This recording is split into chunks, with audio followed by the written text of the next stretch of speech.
Thank you to all my patrons who supported me throughout my whole YouTube journey. Hey guys, I'm M.A.D.D.Y, I don't know, and we are here with GO! My favorite sports team! Today we are continuing with our little knitting project. It's not a problem yet, it's a project. So yeah. Today on GO, we are doing Creator Clash 2 pre-fight analysis. Now, if you all don't know, Mark and Sean are supposed to either be broadcasters or like in this corner type people. I don't know what they were supposed to do on the event, but I know they were going to be at the event. And I don't know how that's going to happen with Mark doing his movie. I don't know how that's going to go. But Creator Clash is supposed to be set on Saturday. If it's streamable, I will try to stream it on Twitch, so make sure to follow me on Twitch to see if that actually happens. If not, then so be it. I wanted to go to Creator Clash in person, but it was money, time, people don't want to go, didn't end up on their part of the bargain. A bunch of stuff led to me not be able to go there physically, but I wish I was there physically because I know Ethan is gonna box, which is if I know anything about him during Unisonus, he doesn't have the physical strength. He has the athletic, like the flexibility, yes, but when it comes to like duking it out, he will go down, and I'm betting like all my money that he will go down like maybe in the first fight, like round 1. He will go down like maybe like I want to give him credit where credit's due. He has been working out. I have seen like little like videos here and there of him like punching. So I want to give him a generous 10 minutes until he goes down either by knockout or just by tap out. I don't know. I can't remember how they did it in the previous Creator Clash. All I know is James was in there and he almost won. So, and it was his birthday. So, and DJ was in there from Animators vs. Games. So he was there too. I think he won, if I'm not mistaken. But anyway. We're going to do a pre-fight analysis. Tyler's going to break this down for us as the masters of the balls and holes, even though this doesn't have balls. But this does have holes. The mouth hole, ear hole, eye hole, nose hole, broken nose, stuff like that. Anyway, let's go into Go My Favorite Sports Team, Creator Clash number 2, pre-fight analysis. Oh, it's video now! Woo! Video! Dun, dun, dun, dun, dun. Okay. Dun, dun, dun, dun, dun.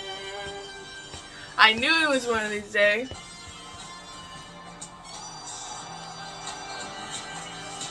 Hello, Hi. and welcome to Go My Favorite Sports Team, the podcast about sports, where you learn everything from the blade's thickness of a bobsled to other things. I don't remember anything else besides the blade's thickness of bobsled.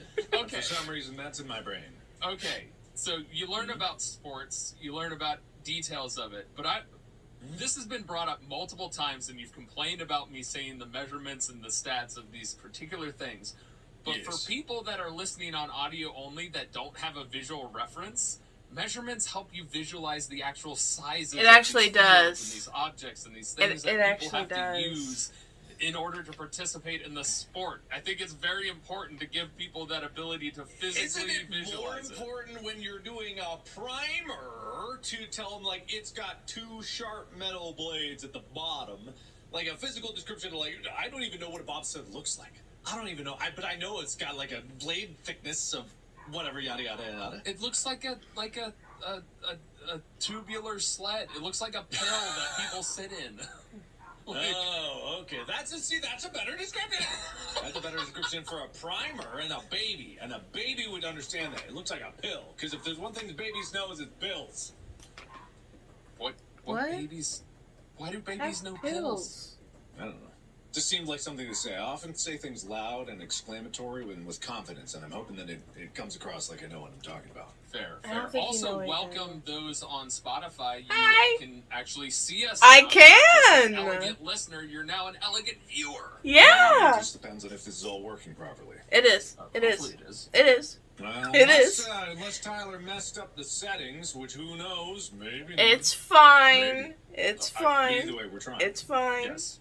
It's fine. Hopefully it's exactly how it's supposed to be. I meant Yes, to ask it you is. if I needed to adjust to the higher quality or not. It's but fine. I'm sure I you can do. see you Did you both adjust to the high beautifully. It's on the recommended 720. Should I switch? 720. 720? 720. Listen, it was recommending different stuff based on whether your internet is good, and your internet hasn't been the greatest where you are. It's been okay. I'm so sorry, viewers, who have to look at us in awful 720p. It's fine. It's fine. You look fine. 720? That's what 720? How many pixels? 1280 by 720. That's only 921,600 pixels versus 1920 by 1080. What? Math it. Why would it do 1280 by 1080? Versus 2,073,600 glorious pixels. Well, I didn't listen. This is my first time messing with this program and setting it up, and nobody gave me any guidelines. You didn't even tell me what program it was. I had to go talk to Bob. Well, yeah, I don't know. I've never used it before. Bob usually sets it up for me. I don't do anything of this, so I've never used it. All right, but today marks a momentous occasion or something like that. Yeah, today is the preview for Creator Clash 2. Creator Clash 2, yes. Last year we did an episode talking about the aftermath of the Creator Clash, and if you don't know what the Creator Clash is, it is a charity event where creators are going to box. I have my own reservations about creators boxing, but the last one went fairly well, and we did an episode about it, and I'm also going to be at the pre and post show apparently. Pre and post You're show. one of the hosts of the pre and post show. You and Sean. Yeah, apparently. Apparently. The previous episode was showering in the background while we're recording. Yes, absolutely. You should know about this event. Tell people about the event. You're a part of the event this year. Why would I know about the event? All right, fine. Then I'll just do current events, and you can figure out what the event's about. What am I supposed to do? Do you think that there's just a place that has more information about it than you or I have? What do you think I have? I have nothing.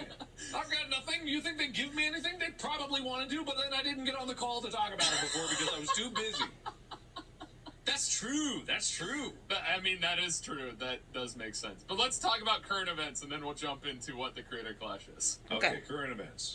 So a while ago, the World Baseball Classic happened, and that's a major event because it brings multiple nations across the world to come and play baseball. Some areas where baseball hasn't been that popular, like the U.S. has been the forefront of baseball. We created baseball. It's an America's pastime, which just means we created it for us, and it's been long-standing in the history of the U.S. But Japan and the fans in Japan has really adopted the sport. And so in the final, Japan was facing off against the United States, and Japan beat the U.S. 3-2. But not only did they win, they won with two teammates facing off against each other at the plate, with Otani, who's a pitcher who also bats for the Angels, against Mark Trout, who is an elite athlete in Major League Baseball, also on the Angels. He struck him out to win the game, and it was just like one of the best pitchers in baseball versus one of the best batters in baseball to determine the result of the game, and that rarely happens. Batter. And so it was just immense, and the difference in the celebration between the broadcast that was going to Japan and the broadcast in the U.S. was insane. Like the shouting and excitement and everything over in Japan was absolutely wonderful to see. And on top of that, as a person who's loved baseball and played baseball for a long time, the way Japan plays baseball is how I like baseball being played. The way baseball should be played, in my opinion. And so seeing them win and stomp on the U.S. when they changed Major League Baseball to have universal DHs in both sides of the leagues which is It was great to bullshit. see. I was so happy. It was good to see. Yeah. Oh, good. Yeah, I don't know what the difference is between baseball in Japan and the U.S., but I also know baseball is big in Korea as well. Koreans love baseball, and especially my cousin. He's a real big fan of baseball. But I don't know what the differences are, so if you could inform me. I mean, I currently don't have the knowledge to explain the exact details of the differences.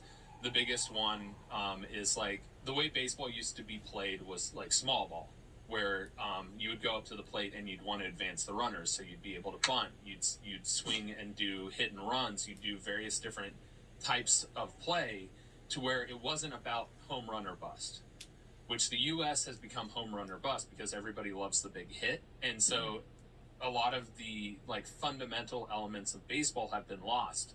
I've seen like Billy Hamilton, who's one of the fastest runners in baseball history, couldn't bunt, and he could bunt to get on base because of how fast he was and the amount of immense impact he had when he was on base, because the pitcher was so scared of him stealing, and same with the catcher, that it actually forced errors. It made it easier for the batter to hit because they refused to throw off-speed pitches, because they knew if they threw off-speed, he'd easily reach stealing second base.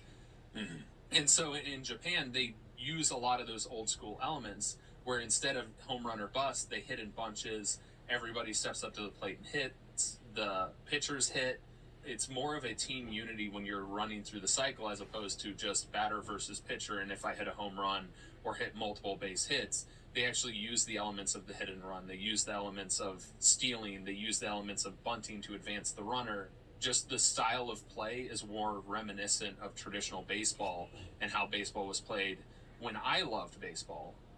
Like how the Big Red Machine, the Cincinnati Reds, one of the most famous teams in baseball history, played. And so that's the unique difference between the two, is just how it's played, as opposed to like necessarily rule differences that I can pull off the top of my head. So it's almost like it's good that Japan won because it showed the U.S. that it can create a really exciting environment if it's played with more of the strategic element as opposed to always swinging for the fences. Is that what I'm getting out of that? That was a great takeaway. Yes. Mm-hmm. Yeah, so that's kind of cool to see, because I know you complain a lot about the current state of baseball, and I can totally see about how in America a lot of things are just like, is it bigger? It's better than, and that could be like the big takeaway for everybody watching it, as opposed to in between all those big moments are people really bored, Yes, waiting for like, oh, the next thing. But if there was more strategy going on, then people could follow like the nuances of it. So that'd be nice. yeah, it makes more excitement throughout the entire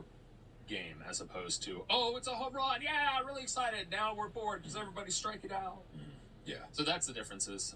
In other news, the NCAA women's basketball tournament just finished recently, with LSU knocking off Iowa in the final. Neither of them were a number one seed. Both had advanced back against odds against a number one seed, a higher seeded team, including Iowa knocking off South Carolina, which was the absolute favorite to win this year and were the defending champions and had not lost a single game this season. Mm-hmm. And Iowa was led by Caitlin Clark, who is now officially the highest scoring player in a single NCAA women's basketball tournament. How many points? Huh? How many How many points? points? So I don't know the total points off the top of my head. I'll try and look that up here in a second. But I was going to talk about the last three games. So when Iowa was in the Elite Eight, she dropped a 41-point triple-double, which means she had 10 rebounds and 12 assists, along with 41 points scored. Is that the record? No, that's a single game. And then followed that one in the Final Four with another 41-point game. And then in the finals, dropped 30 points in their loss to LSU. Caitlin Clark, points, 191. 190 in one game? No, in a single NCAA tournament through all the games that they played. Oh, okay, all right, okay. Well, that's a lot. That's a lot of points. Yeah, and considering she scored 112 of those in the last three games. Oh, damn, that's pretty good. Yeah. What is the rest of the team doing? Why are they picking up the ball every once in a while? They do. She got assists. She had 12 assists in the triple-double, which means she passed the ball to somebody and then they scored. Okay, so she's just that good that they give her the ball and then she can score. Correct. She has elite range. People have compared her to the Steph Curry of women's basketball. Wow. She's shooting basically 5 to 10 feet behind the arc and still draining it. Okay, cool. Which is incredible. In NCAA men's basketball, we have the Battle of the Coasts for the championship with UConn, University of Connecticut, against San Diego State University. And I'm guessing UConn's on the coast. It's UConn's on the East Coast. Coast. It's in Connecticut. Connecticut. Is a coastal state, whereas San Diego State is on the West Coast. in Cali. California. Connecticut. Do you not know where Connecticut is? You ever just forget a state exists? You know somebody You from know Connecticut. so many Who do states. I know from Connecticut? Evan! Oh.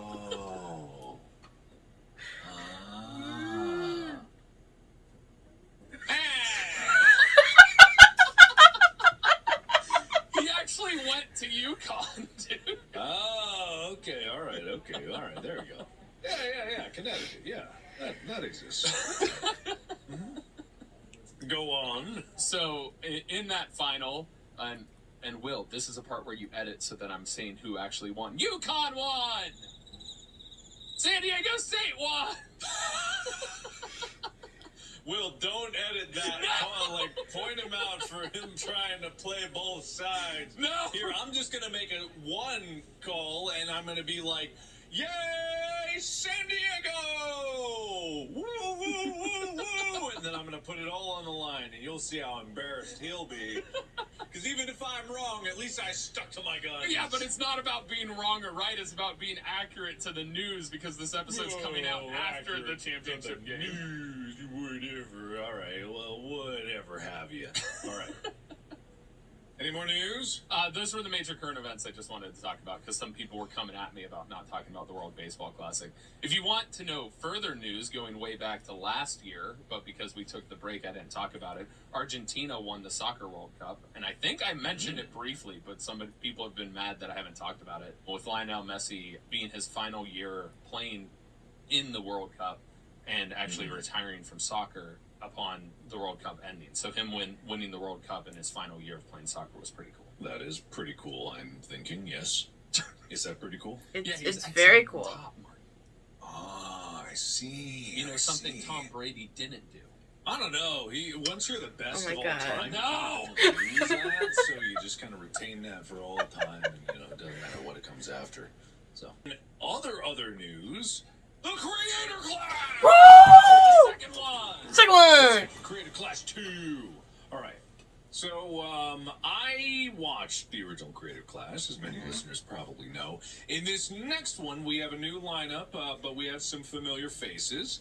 So I say we just go, if you go to the website and you can see, like, all the fighter matchups that are going to be there, and then we can just go up from there. This is actually going to be great because I haven't done any research for the pre-show, so I'm just basically going to recite everything I say here at the pre-show, and I'll be like, yeah, I did my research. Of course I did. Cool. Everything's fine. So for those of you watching or listening to the podcast right I'm now, watching. the Creator Clash is a charity event where it pins content creators, both across YouTube, Twitch, TikTok, against each other in boxing. This year, there's a bigger lineup than there was last year. There's more fighters. It's happening in Tampa Bay. Well, it's happening at Amalie Arena, which is where I was for the Stanley Cup. And it's happening on April 15th. That is the Yes. official fight date. And Yes. it was organized by M.A.D.D.Y and his wife. They created the event, and it was extremely successful last year with some really impactful fights that we talked about in the podcast. And so they decided to have a second one, and it's even bigger and honestly, in my opinion, looks to be even better. The lineup is star-studded. It's the matchups. They're looking at weight classes. They look like they've really toned in, and the training level, because some of the people that are returning have more experience now, is just going to be at a higher level. Yeah. I think that's good that more people are coming in and having been trained. There are other people that probably have less training because they're new faces.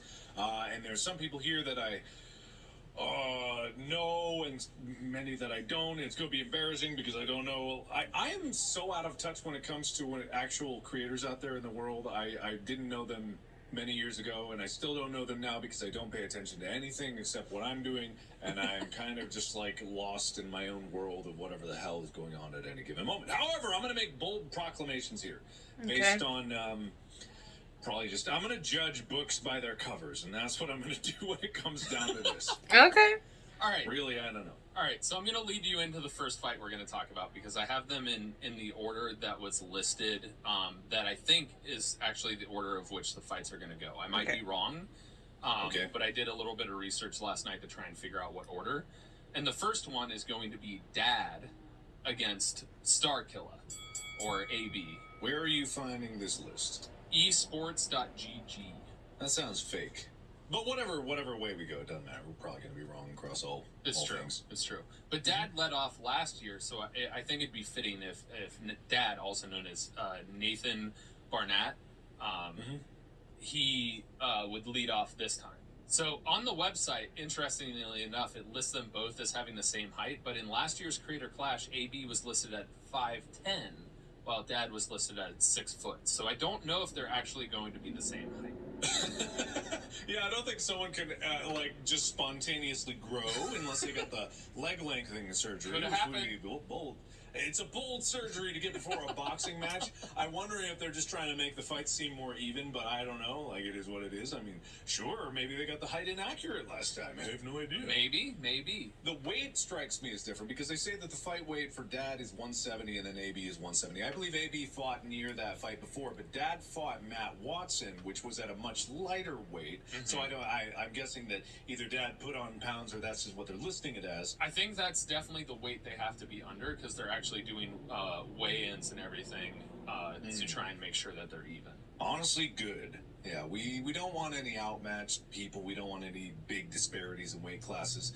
So I am glad that things are going to be a lot more close to what they should be in terms of fighting people on an even footing. So do you want to go through this and kind of break down what we think is going to happen in there? Do we want to kind of feel it out? Well, first of all, Dad, he's a YouTuber, comedian, actor, musician, kind of known for doing multiple different facets on the internet, with music videos to comedy videos and sketches.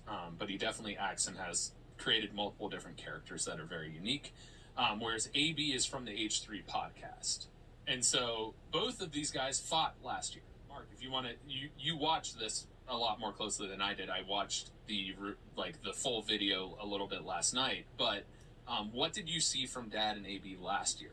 What I remember seeing from Dad is he came out heavy and he came out fast, and that's kind of like his strategy in that fight. If you could call it a strategy, it is a strategy to come out swinging, and that's exactly what he did. He really didn't come out with what in traditional boxing would be a lot of discipline and pacing. He came out trying to overwhelm and just with as much energy as possible. And it worked. It definitely worked. But he was throwing haymakers. So what I would like to see is more controlled boxing, because when he was coming to wide, he was swinging, and for those watching on Spotify, he was swinging like this, which is not the best strategy. You can throw some powerful punches with you, really just, but for a trained boxer really being able to defend themselves and duck around, it's a lot easier to stay in and small as opposed to big and wide. Big and wide is kind of a death sentence when it comes to boxing. It depends on the circumstance, of course,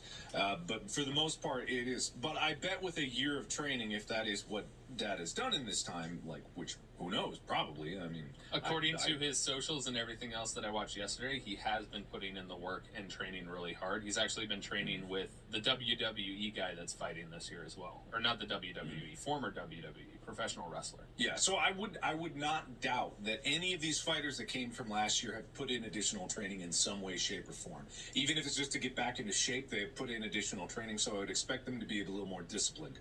AB, I believe, during his fight was much more controlled, was a bit more refined, was a bit more elegant in terms of his form. But I wouldn't say obviously none of these people are professional boxers. They don't box at a level where they need to compete to an extreme degree. This is still a charity exhibition type match. Yeah. It is for charity, and it's supposed to be with that in mind, and I hope people keep that understanding. So I doubt that he would be as overwhelmed with the offense, because if this was any other match, obviously you do your research on your opponent. Yeah. And you see what they're doing and you see the type of training they do. So you would train to try to counter what you think they're going to do. And if Dad comes out swinging again, I'm gonna predict that it's not going to work as effectively for as quick a knockout if AB has done the training to counter that. And if they have, then that means that it's going to be a longer fight, and it's gonna turn into a fight that sees more how Dad's endurance can hold up and how his longevity can hold up, because like AB is a lot younger than Dad. Yeah, Dad's I'm not sure the age 41 or 42, and I think AB is like 30. Yeah, so and like being in your 40s, you can still be pretty athletic and you can still be very conditioned, and that's all good. And it seems like Dad's probably in great shape and will probably be okay. But age is a factor, and age does have an effect, and you do recover less. And a lot of longer fights in terms of boxing are how fast you can recover as opposed to how much damage you can deal out or how you can pace your energy supply. It is a game of energy, because when you're tired, you lose reaction speed, you lose ability to defend yourself, you lose ability to even hold your hands up after a long period of time becomes more difficult. So I'm hoping that it's going to be a longer, more controlled fight that sees the skill of the training that both of these probably put in over the year. So, watching the videos that I've seen of their training and stuff, I watched last year's fight of AB's, I watched last year's of Dad's. Dad never had to take a hit, period. He didn't get hit once in his fight. The match was over real quick. He came out with a lot of energy. Like you said, the endurance is going to be a question. But he does have that drug-fueled rage on his side, like you said last year, how he came out against Matt. Very obviously has the training, and like in full fairness, comparing him to AB, in my opinion, while he was swinging wild and throwing haymaker after haymaker and leaving himself open, he had power behind his punches. When I was watching AB's fight, his fight got called because of endurance on his side. He actually got so winded that he was leaning against his opponent, and the official called the fight because he just couldn't defend himself. And so, like you said, this fight may very well come down to endurance. But AB was able to take some serious hits last year and fight through them. However, I question whether he has the switch that kind of Dad has to go into a fight to be a brawler. But AB has also said in a video that he's out to avenge Matt Watson from last year. Because they're friends. Which is fair. That's a big motivation. And I think like it'll be an interesting fight. I think like last year, I said like personally when I was watching it, like the first fight is going to set the tone of the whole night, and that really set the tone of the whole night when Dad and Matt Watson's fight happened there, and it was as intense as it was. I think this is going to set if this is the first one, it is again going to set the tone for the night, but I think it's going to be a slightly different tone. Yeah. So who are you hedging your bet on? I mean, if Dad's done his training, he definitely is a threat. There's the kind of intimidation factor. He's probably going to be the crowd favorite. Everyone's going to be like, ooh, he's going to rip him apart. But I think if AB has trained specifically to counter Dad, then he has a lot more potential to do that, because there is an opportunity to exploit, especially if Dad hasn't honed his ability down there. But I haven't seen any of the training footage, so I have no idea, honestly. Well, I think Dad has the advantage on this one. I think he has the height. I think he has the reach. While he is a bit older, I think his work ethic, especially in fitness, seems to be higher than AB's from what I've seen. And while both of them are both amateur boxers, I think Dad has continued his training, whereas AB originally had said at the end of Creator Clash 1 that he wasn't going to do it again, and then came on to do it again. So I think there was a bit of a lull with AB. And I also think Dad just has that edge of potential killer instinct that you kind of have to have when you go into a boxing match. Yeah, you can't deny that. The attitude is everything going into it. And if you go into something with extreme confidence, there is definitely an advantage to be had. But I also, I am never one to discount someone who has been in the ring before, especially in the first Creator Clash, and has put up a fight and has taken hits before. It is going to be different. I don't know if it's going to be different enough. Yeah. I think it'll be a good fight. I think Dad will win. I win. feel like Dad will be a little more reserved. He's not going to come out in the same way that he did. And I think AB is going to be more technically sound compared to last year, especially as he focused further. And I think he's definitely going to have worked on his cardio, especially having that been the reason that he lost last year. Yeah. Absolutely. So the next fight on this list is Myth versus Hundar. Okay, Myth versus Hundar. Hundar fought A.B. last year. And Hundar was good. Yeah. The one thing I will say about Hundar is he didn't move his head a lot last time. He was very rigid, but he's a strong dude. I mean, he's known for his channel Muscle Party. I mean, he has just... I don't even know how to describe his arms. They're just stone. Carved and etched beams of stone ready to swing and nail somebody in the head. Yeah, Hundar had that Kratos energy. He kind of seemed like he had a very large, intimidating presence. But also, that's something about like AB going up against him. It was really well. But Hundar seemed, yes, like an Easter Island head of just like a rock'em sock'em robot is what I Yeah. I see that. I see that. So, yeah, biff, biff, biff, and, you know, like kind of that energy, and that's not a bad thing. I mean, it's definitely something where you have someone with a very strong base, with a lot of like conditioning, with a lot of strength behind his hits. If you hone that, you have a lot more potential there. I don't know Myth's ability to box. I don't know. He wasn't at the first Creator Clash. No, but he did. He does have experience boxing. He does fought have in Ludwig's chess boxing event. Ah, interesting. Okay, all right. So, how did he perform there? Oh my god, he looked like a boxer. I'm not even kidding. I watched that yesterday, and he was fluid. He was agile on his feet. He was quick. He had really fast hands. He kept his hands and protected himself really well. The biggest thing is he didn't really protect his chin a lot. He kept his head up. He didn't tuck his chin. That was the vulnerability I saw. But he looked very, very agile and very, like, technically sound for somebody who's an amateur. Yeah. Okay, I'm looking at him fighting right now. Yeah. And for those of you that don't know, Myth is a streamer and content creator known for his high skills at first-person shooters like games, Valorant, Fortnite, stuff like that. He kind of came onto the scene, I think, when Fortnite, I think he competed professionally with Fortnite. He is lean and fast. I wouldn't call him fast. He's quicker than the other fighters that I've seen, but compared to, I'm talking like in a professional level, he's, from just what I'm seeing, and obviously I'm only seeing like 30 seconds of this fight, so I can't speak incredibly about someone's boxing ability from only seeing like one little clip, but I'm watching it so far, and what he is good at, though, is what you're saying. He's bringing his hands back. Yeah. So he fights left hand forward, very front stance, so he's really like toned in there. He does have a tendency when he's going for hooks to drop his other hand, which is not a good thing. You want to keep that defense in there. But he does have good ability to, like, roll with a punch. I would rather see him try to catch a punch or, like, do something, because he's always getting hit with it, but he's rolling with it. This isn't really going to come down to scoring. I know none of these fights are really going to come down to the scorecard. Well, some of them might, of course. But I definitely yeah, you're absolutely right. When it comes down to someone who is not a professional boxer, he does show a lot of, like, he's practiced some very core disciplinary stuff. Yeah.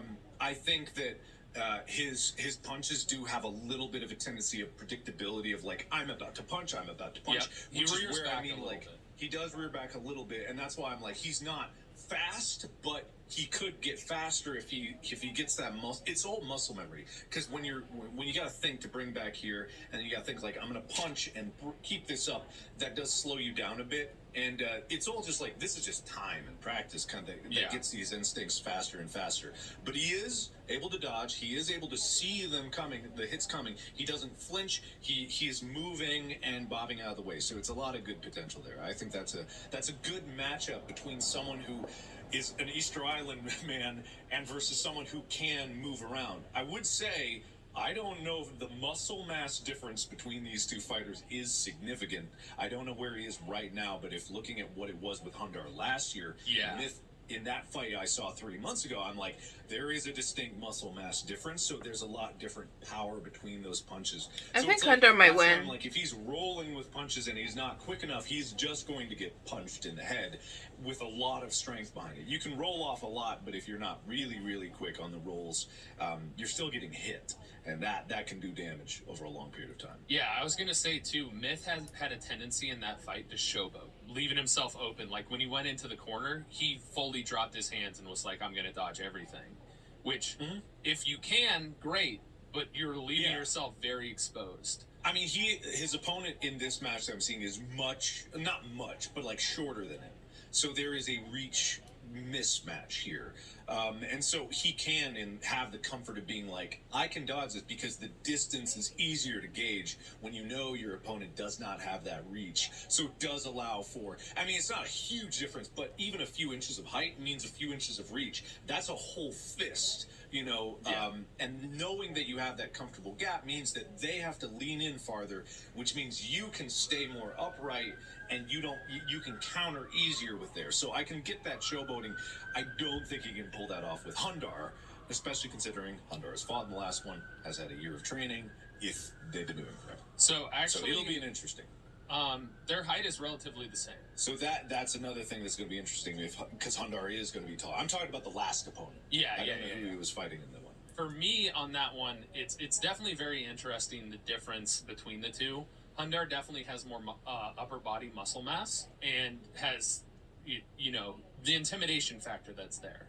And Myth kind of has, from what I watched from the chess boxing, even the video I actually watched was him reacting to his own boxing. And he has an ego, which a lot of boxers do. You have to believe in yourself. You have to believe you're going to win. But that can also get in the way in allowing yourself to be more vulnerable when it comes to the hits. So this one seems like a battle between more agile quickness and power. And so it's really hard to determine who's going to win. If it ends based on TKO, I fully believe it would be Hundar that takes the victory. But if it ends on being scoring at the end of the match, I think Myth has the advantage. Yeah, I believe that Myth could probably get in more hits. That's how I would do that match if I was in Myth's shoes. Yeah. I would try to dodge, hit quick, get points, get back, stay away, tire him out. Like, that's probably the better way to go about this match because you're not gonna go punch for punch when someone has that much more muscle. So you use your leanness and your quickness to your advantage, and you just train for that. But then again, I'm not boxing. On my perspective, I'm going to predict that Myth is going to win because he has that targeting capability. He's got that gamer mentality. He's a first-person shooter. He's going to find his way through the defense to get those headshots and body shots. I might put my money on Hundar because if he goes for the body and gets some good hits on the ribs and liver of Myth, like, it's going to hurt. It's going to hurt a lot. And that pain really wears someone down. So I would go for the body and then just like, it doesn't matter how much quicker they are. If you can get a good shot on like liver, it makes it very difficult for someone to breathe. Yeah, chop down the tree. Yeah, that's what I would do. So the next fight we're looking at is Mika versus Alana Pierce. Okay.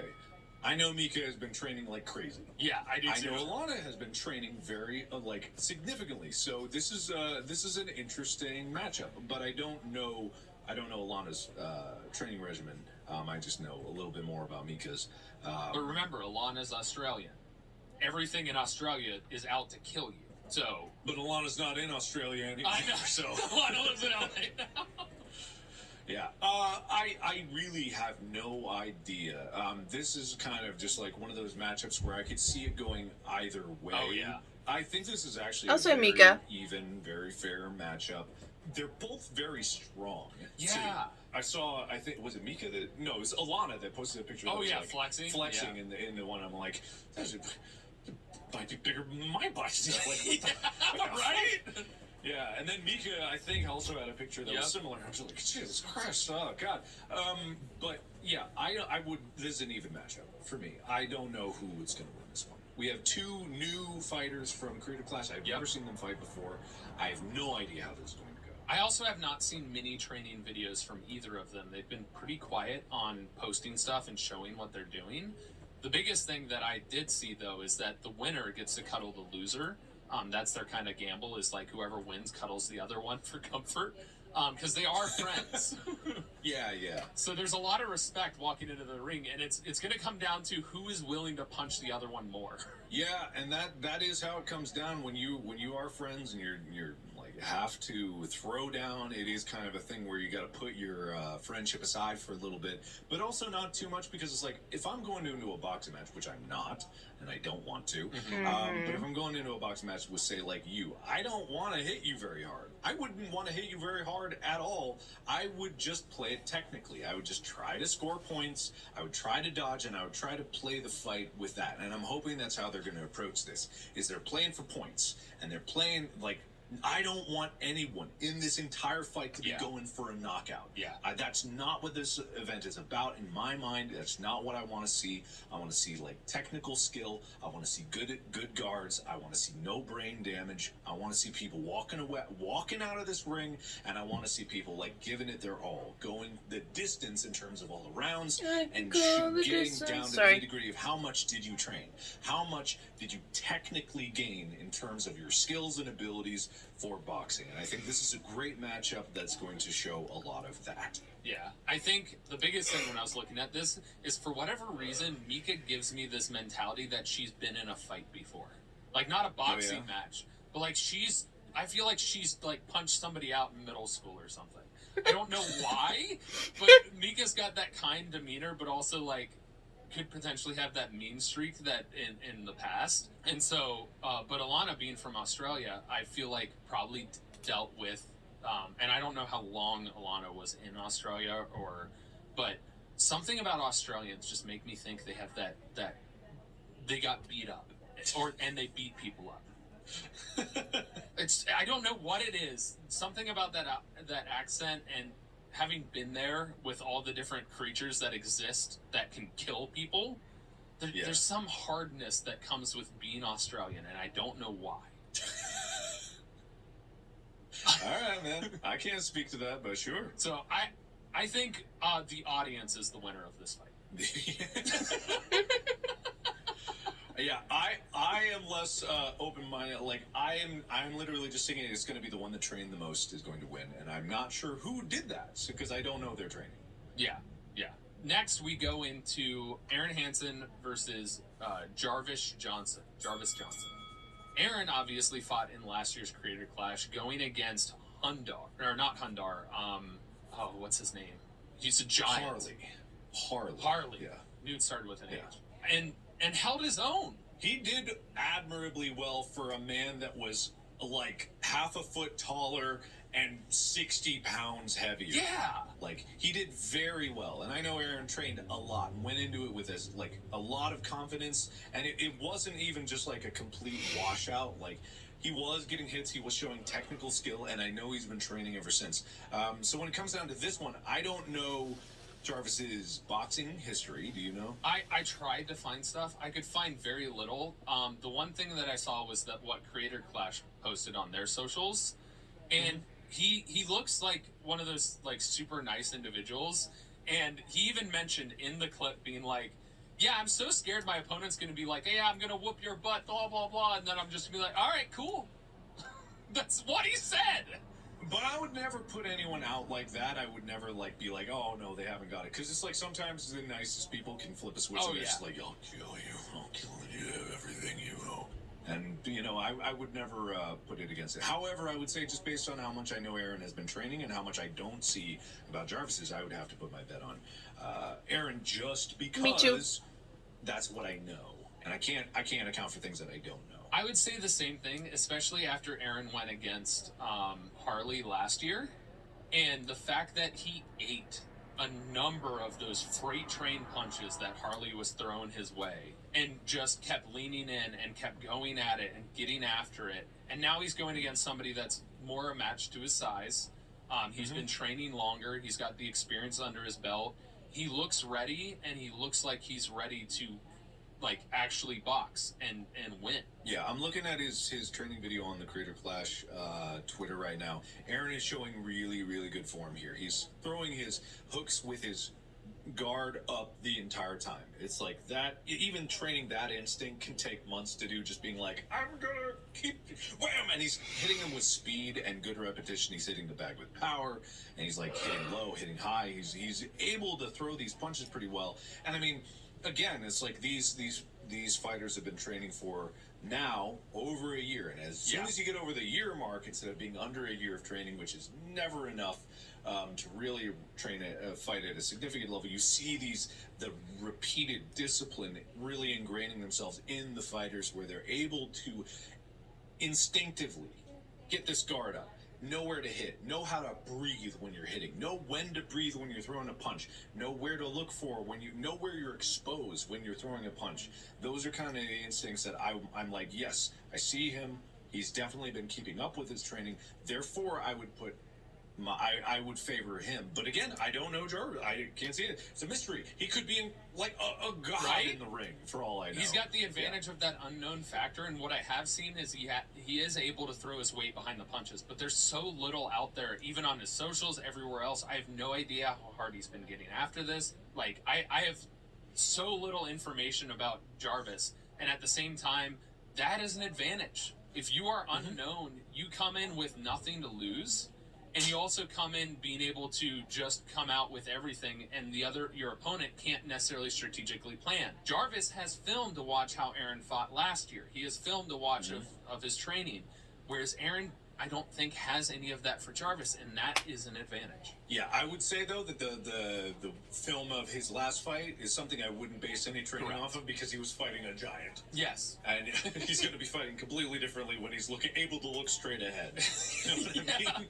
Face him eye to eye instead of having to look up with open chest. The next fight, we have Leonhardt against Crank Gameplays, Ethan. It's our boy. Yeah, It's our boy. I call it the Pokemon card collector versus the chaotic kid. Okay, the chaotic kid, Who's chaotic man. Chaotic Man. All right, so obviously my money's on Ethan. Doesn't even matter. I'm ride or die on Ethan, but let's analyze this from a specific way, because I know Leonhardt has boxing. Ethan's got my vote. Leonhardt is strong. He's strong. He did American Ninja Warrior once, Ooh. and he did pretty well of what I saw. He's got Maybe great he won't upper win. body strength. I don't know if he has the killer mentality, and I did meet him for lunch and got a little inside scoop that he hadn't taken many hits to the face, and then I watched the video where he finally did get hit in the face by his trainer, and he didn't lean in. He kind of shied away. He seemed a little bit shaken, which can happen the first time, so I don't know how much he'll be able to lean into the hits when he gets hit. Yeah, because there's a difference between training for boxing for fitness and training for boxing for fighting. And that is a big, significant factor. And I know how hard Ethan has been taking his training. He has been training incredibly seriously for a very long time. Like, incredibly seriously. And so he's progressed a very long way. Obviously, like, life, occurs, and, you can't train every day. But I know how, much he takes it seriously. I don't know Leonhardt personally. I don't think I might have met him at one point. I apologize if I haven't, but or I have and I forget. But when it comes down to Ethan, I know he's tough. That's one thing. He comes from a gymnast background. Yep. So he's used to putting in the hours, and he's used to being athletic, doing a lot of work, having good energy recovery. I know he has more endurance than me when he's not sick. Not six. Sick. Because it was like we did a fitness test in Unisonus, and he was sick, and he ran an 11-minute mile, and I ran an 8 and some change. But he got pepper sprayed in the face, just the same as me. He can take pain. And I know that's like, oh yeah, you get pepper sprayed, but he did it, and he walked away from it. He ate like a bug that I don't think even I would have eaten. So I know he's tough, and I know he's willing to go the distance. But yeah, it is that unknown factor. When you're in a fight, and you're punching someone in the face, are you able to, and getting punched in the face, more importantly, are you able to just put everything aside and unleash, really go at it? Because I know he's athletic. He's got an age gap. I don't know, how old is Leonhardt? Leonhardt's 36. Okay, so there's a 10-year jump. Leonhardt, again, you can be in great shape, above 30, but compared to, I'm 33, I know that if I was going up against my 23-year-old me, that 10-year difference, I may be stronger than 23-year-old me, but I'm not outrunning 23-year-old me. I know that. Well, okay, 23-year-old me wasn't a runner, so I didn't like running. But if I was in the same shape now and then, I know that 23-year-old me is going to outperform me. Just like Tyler, you versus 23-year-old you. I don't know. Wait, how old were you when you outside of the surgery? I was 20 when I had my transplant, but 23-year-old me would have been, oh God. If I went against 25-year-old me when I first moved out here to LA, when I was in Ninja Warrior shape. Yeah. Oh. Exactly. I wouldn't want to face 10 years ago me in a fight. So that is a factor. And I know he's tough. I know he's capable. I know he's strong. He's put on a lot of muscle. I know that he's been. He cares about his friend. Place. I know he's been punching in the face, getting punched in the face. He's been working on those the new experiences of it, and the realities of a fight. I know his trainer takes it seriously. Yeah. I don't know a lot about Leonhardt, and I know it's a very even match, and it could go one way or another. Like one punch in the wrong spot, and the fight totally changes. But obviously, my money's on Ethan. Yeah, Leonhardt has a reach advantage and a little bit of a size advantage. I think he's going to weigh in on the higher end of the weight than Ethan is.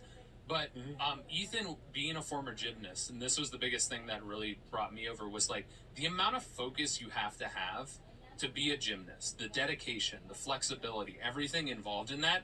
Ethan is insanely athletic, and when he chooses and sets his mind to something like he has with boxing that I've seen in there, he will dominate whatever that is.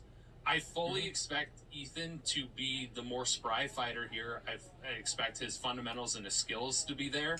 And I think he's going to eat punches better than Leonhardt's going to eat punches. I think it's going to be a good fight, but I definitely favor Ethan in this fight as well. Especially considering which one of these two I would think would have a stronger core. Because neither of them are in the heavyweight category where I'm worried about them knocking each other out. Yeah. They can, and it could happen, but they're not so heavy that their punches are devastating, going to guarantee knock them out. So it does come a lot down to core strength. And who's going to have more core strength? A gymnast or anyone else? Yeah. That core is going to be locked up, and he's going to be able to protect his ribs. He's going to be able to protect his internal organs. His breathing is going to be more controlled. And I think that counts for a lot in a fight.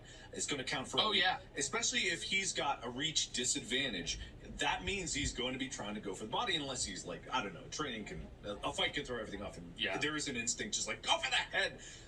But it does come down to a lot of okay, who's got the condition? Who's going to keep the energy up? I think this fight is going to go into probably go all the way. I would put money on this fight going all the way. If Ethan can keep his energy up, can keep the speed up, can keep the fight going, can keep his fight going, can get Leonhardt on the back foot towards the end of the fight, he's going to win on points. Period. A lot of people don't know that the majority of fights are lost from breathing, from lack of breathing and breathing control. Because the instant you start losing your breathing control, you lose all power in your muscles. Your muscles get fatigued. You get fatigued. Everything falls to the wayside. And when all of that falls to the wayside, the brain function falls to the wayside. So your strategy and your ability to actually be able to react and defend yourself falls as well.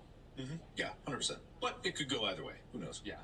The next fight we have is Haley Sharp versus Marisha Ray. Yodeling Haley from last year. Right. Okay. So Marisha Ray.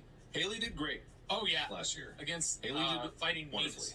Yes. For just stepping in out of nowhere and just being able to because it was a couple weeks before the fight, they had needed a replacement, and Haley came in. Haley showed a lot of discipline, strength, was heavily outmatched. And able to eat punches. Yeah.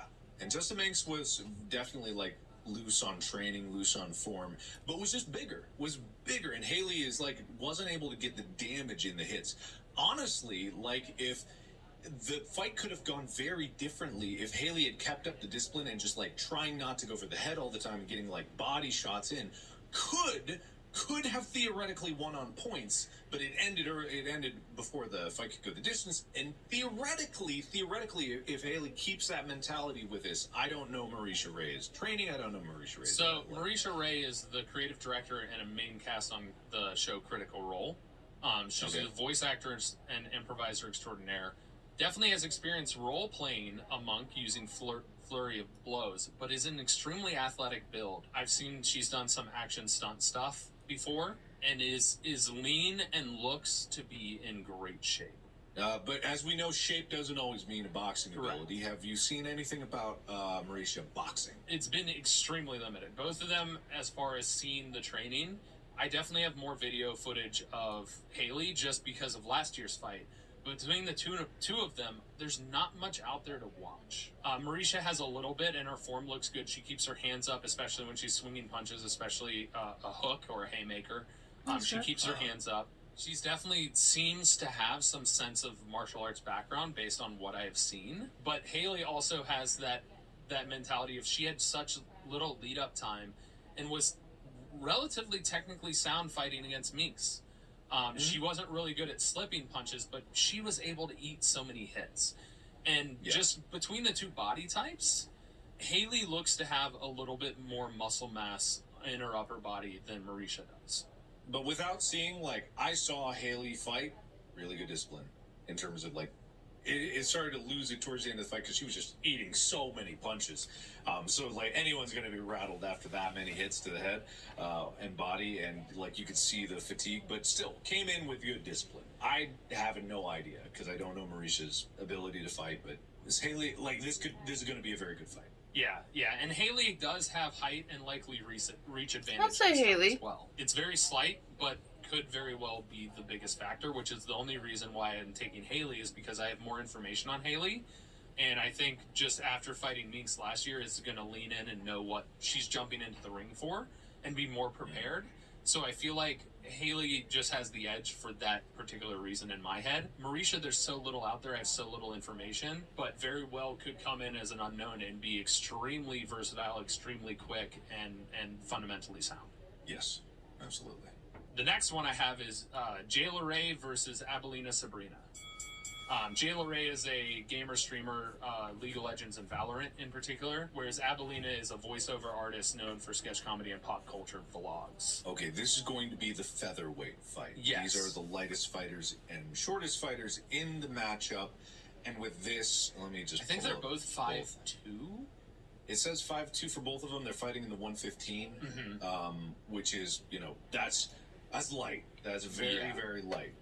So what you can expect in that is speed, not power. So it does come down just to technicality. However, last year, the featherweight fight with, Was it Michael Reeves? Was that the featherweight? Yeah, Michael Reeves and who was the other guy? Oh, gosh. The money guy on YouTube. Graham Stefan. Yeah, okay. Maybe not Stefan. Or Steven. Who knows? But it's A-N at the end, which is why I say Stefan.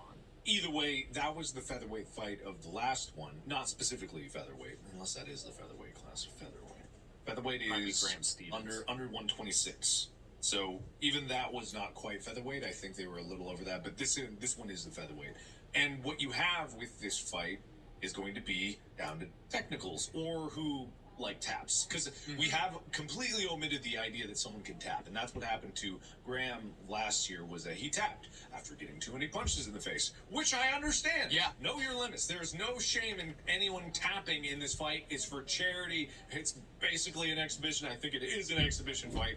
So it's like, I don't know either of these fighters. Could go either way. I have no idea. Yeah, and speaking of that, I did a thing, dropped out of Creator Clash 2 I go for with, safety because Belina. he experienced a concussion in training and was just like, hey, just for my own sake and safety, I'm dropping out. So throwing in the towel, there's nothing wrong with that. Protecting yourself is the most important when it comes to these types of situations. You don't want long-term damage coming from this. This is a charity event. It's for fun. It's for entertainment, and it's for raising money for good causes. It's admirable that you jump into the ring to begin with. Throwing in the flag and tapping out is not at all anything bad.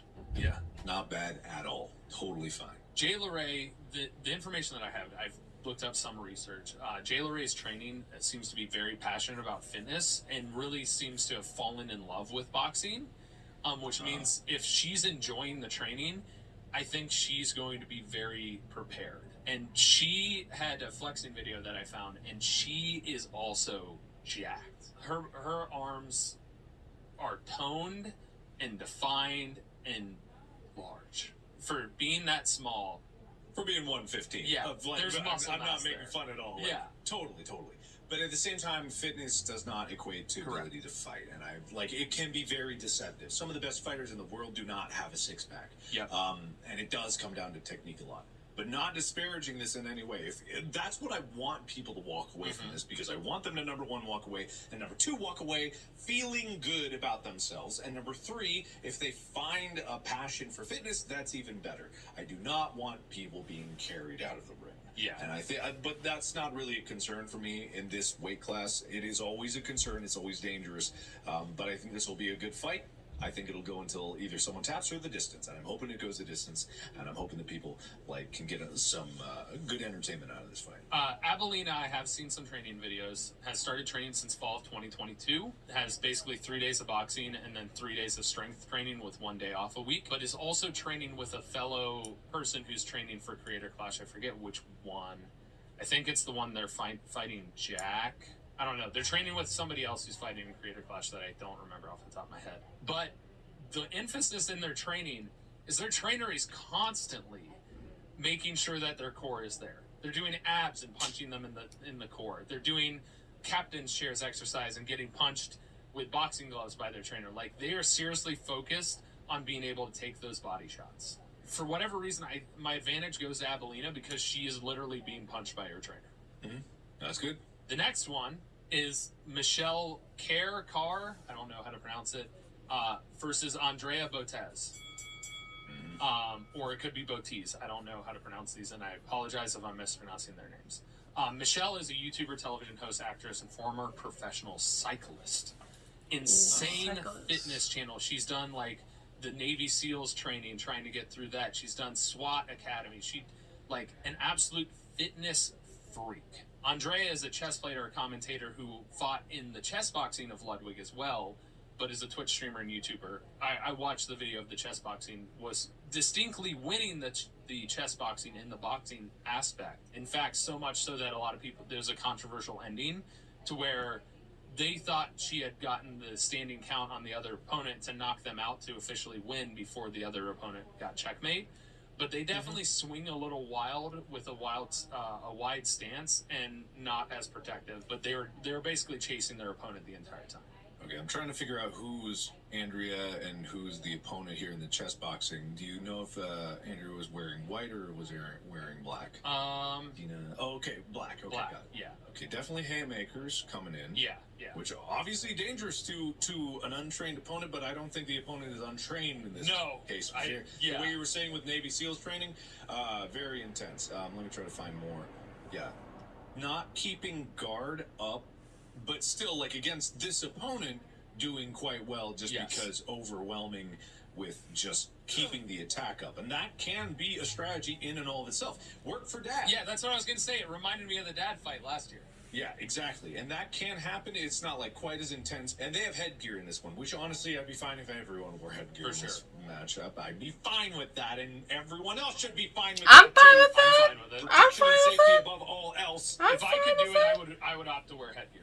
So Yeah, I would not go out without headgear. I wouldn't fight without headgear, and I'm not fighting anyway. Yeah. I value my brain. Plus, the weight class you and I would be in would be brain damage territory. Yep. I don't want to do that. Yep. Yeah, but when it comes down to, like, this, I haven't seen the other person fighting. Again, fitness doesn't always mean technical skill, but they are in a lighter weight class, and, you know, it's not. And again, I don't want anyone to think that I'm, like, with the illusion that a lighter weight class doesn't mean you can't get knocked out or you can't get hurt. That's not what I'm saying. It's just less likely. Just because physically there is less muscle throwing the punches, which equates to less power. It's why when you get into heavyweight boxing matches, it becomes deadly. It becomes dangerous, and that's why it can be exciting for a lot of people. That's why they like Mike Tyson in there. You know, they like the heavyweight champs, George Foreman, all these people just like pile driving their way through punches, just eating up like this stuff, and then whoa, bam, one huge knockout. You see their head almost get torn off. It's exciting. But when it comes to lighter fights, that's why I want to really see the technical skill, and so. Like, I'm seeing potential. I'm seeing potential with Andrea, and I'm seeing, like, there's definitely the will to fight and the will to attack. But when you got someone that's had Navy SEALs training, it's kind of hard to call. This is Yeah, I a think really Michelle. difficult fight to decide. The only edge that I have is I've seen Andrea actually get hit a little bit and actually be in the ring, whereas Michelle did a boxing training camp last year, which was reached 10 weeks in March of 2022, which leads me to believe that they've been training a long time in boxing and at least in martial arts. So for whatever reason, I lean towards Michelle in fitness. If it goes the distance, which it most likely will, I think Michelle has the advantage. But if Andrea can actually get a clean hit and a knockdown, I think Andrea might actually take the advantage there. The difference is who's going to be the aggressor, right? Is Michelle going to be passive and basically looking for counters and not throwing as many punches? Is Andrea going to be Andrea going to be overly aggressive and throw punches like she did in the chess boxing? That's the ultimate deciding factor. If Andrea actually has a defense, I give advantage to Andrea. But at my current point in time, just based on the knowledge that I have, I really do believe Michelle has the advantage in this fight. Okay. The next one, we have TBD versus Chris Ray Gunn. My money's all on TBD. Listen, they're unknown. They're hard to hit. That unknown factor, they're basically like a shadow. I can't get a read on them. Exactly. But they could have a lot of holes in their defense, for all we know. Who knows? Who knows? TBD. Yeah. For all the training Chris has done, I don't know. Gonna be tough. Uphill battle. For sure. All right, moving on. All right.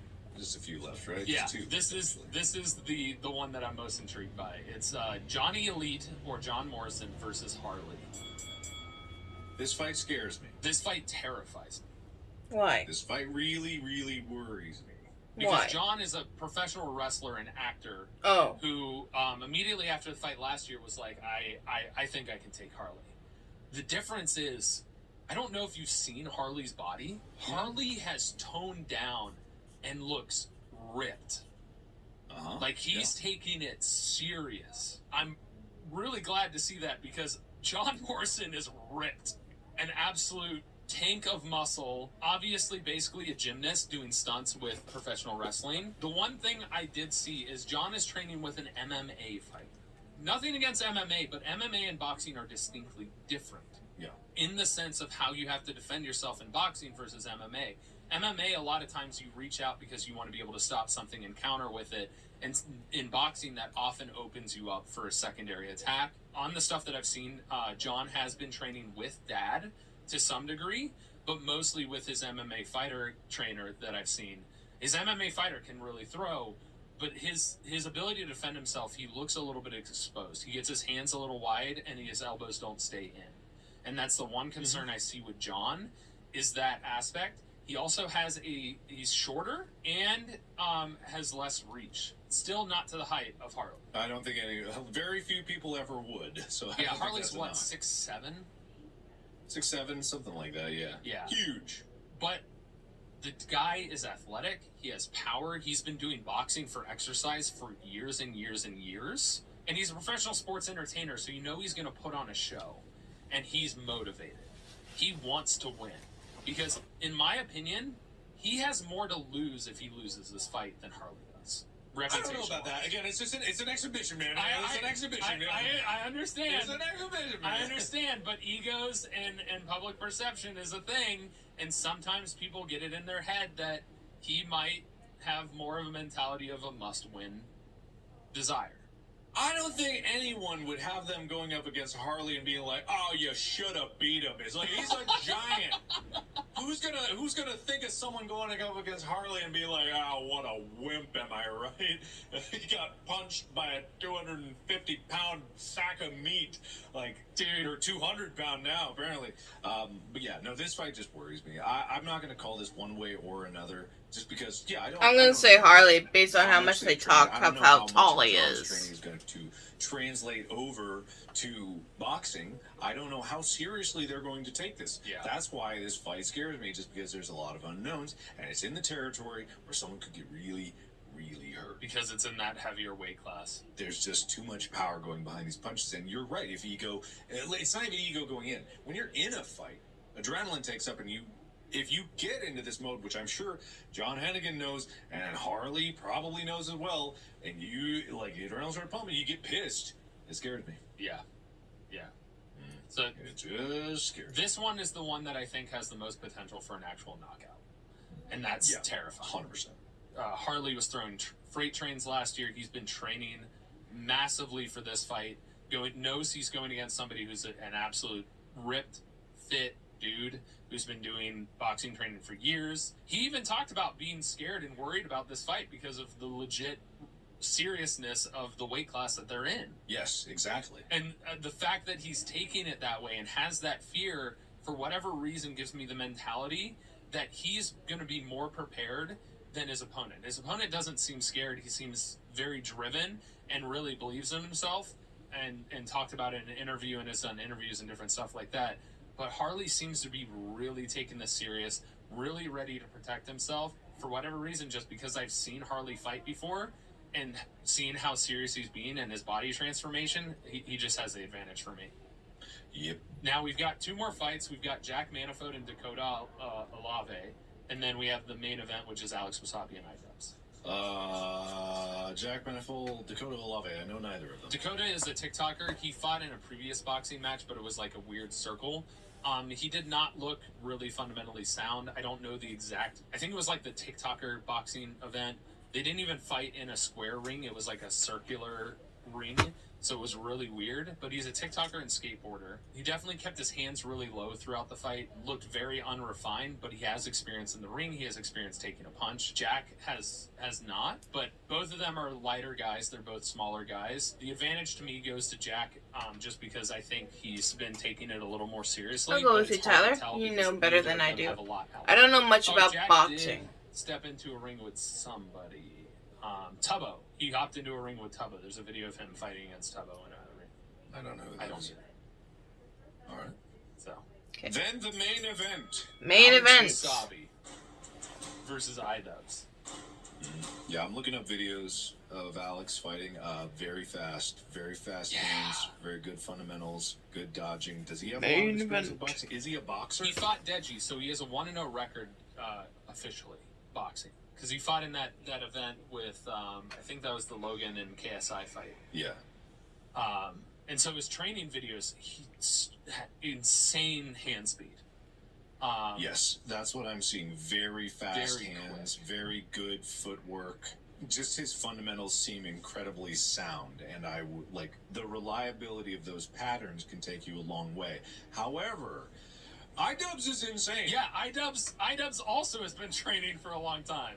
Also, he's just Goddamn out of ripped. his mind. That guy took so many hits and just kept coming back last year. Oh my god. Against Mike. Dr. Mike. Yeah. Yeah, I would never put anyone out of a fight, especially that. Because what I'm seeing with Alex is speed, yes. Good technique, yes. He seems tired in some of these. I don't know how long he was fighting in these. And that's what I do think a lot of it does come down to. I don't know, like he seems like they're fighting at 168. Yep. Like 5'11", 6'1". But the thing about these heights at this weight is that's very lean. Yeah. Like that's very lean for both of them. I know I-Dubs was at a higher weight class before. I think he was fighting 175. Last year he's fighting 168 now. Both of these guys seem fairly lean. And now that doesn't mean a whole lot, but I'm expecting it does come down to conditioning. This fight is going to come down to conditioning. I bet you're going to see a lot of knockdowns. I bet you're going to see a lot of very heavy hits. This is a very in-between weight class where you get the speed and you get the power. You get both of them. It makes it for a very hard to predict fight. There's really no way to say one way or another where it could go because I'm seeing Alex training. This is great stuff. Then again, I saw I-Dubs last year just getting walloped and smiling. And coming back I might go with I-Dubs like since because of last year's fight. And like that fight on paper had no right of being that close. Yeah. Between Dr. Mike and I-Dubs. So I literally cannot discount anything from Ian for this fight. No matter, like Alex was obviously here, I wouldn't want to fight him. I don't want to fight him. It is too quick for me. He'd run circles around me probably. Maybe if I could get a hit in, that'd be all I could say. But I don't know. I don't know, man. I will say Alex in some of the videos that I have seen has had his hands a little low, but that could have been because of fatigue, because even I know when I'm at the boxing gym, when I get fatigued, my hands tend to drop a little bit. But they're not like low. They're not like down. that's all I'd say. Is that's why when I'm looking at these, I do see like he's obviously doing a lot of work, but he's getting tired. Of course he is. Anyone would be. So that's all I would attribute it to. But yeah, I don't know. I really don't know. This is going to be. It's a great match. It is a great match. I think the size, speed, everything. Mm-hmm. Yeah. Yeah. I think of all the opponents to pick, this is really a great matchup. One where you can't really lean one way or another. You've got the I-dubs like insanity factor. You got the Alexes clearly honing in those fundamentals. Clearly just working on the discipline of it all. And the conditioning, because you don't work at that level, you don't fight, you don't practice at that level without getting in that level of shape, and that's fight level shape. I honestly think this fight will come down to who ends up working the body better than the other. I think it's going to come down to who's doing more of the body hits, less so necessarily the number of hits. I think at the end of the day, it's going to come down to who chops down the tree. I don't think it's going to end in a knockout, but I for whatever reason, I think the body is the key in this fight.